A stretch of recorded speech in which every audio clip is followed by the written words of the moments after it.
sa homestay na area. We're going out. Natin center.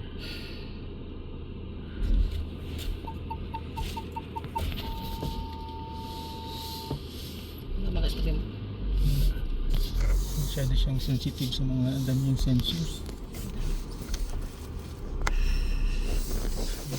This is how difficult. Ano yung ano sana? Hirap naman ito, walang ano. Bili tayo sa ano may sa Stand ko lang iwan sa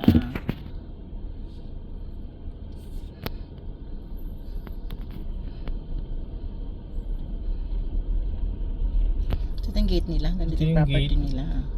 Property. So we're turning right. So very small, mga barangay roads lang. Palabas.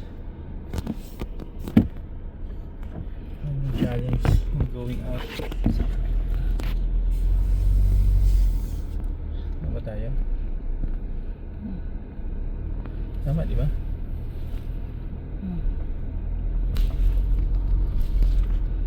Head south, but reverse siya.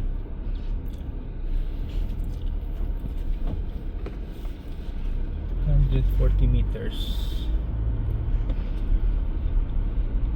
Very tight na kung ano lang conditions.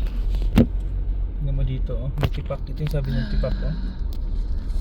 An area. Take the second right toward Upper Pingit. So we're in Upper Benguet. Pingget. Oh my god. 60. Careful. You know?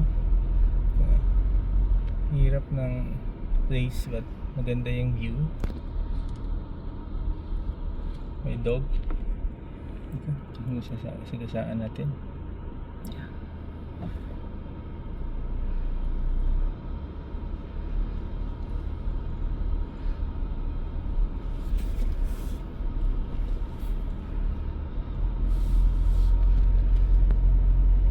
We don't engage 4-wheel drive dito kasi no need.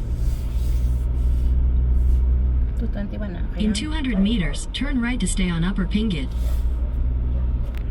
200 meters. Just mga 3 minutes lang. Okay na. Okay. And then, Wala namang way.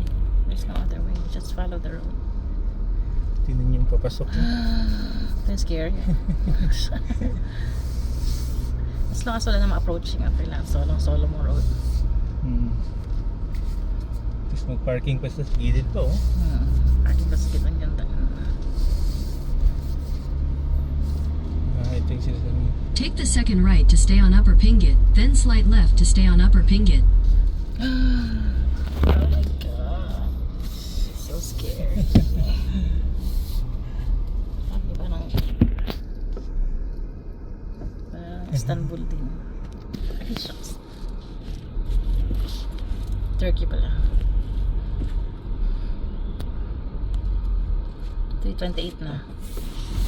Okay. I think Okay na? after this is okay na. Okay na.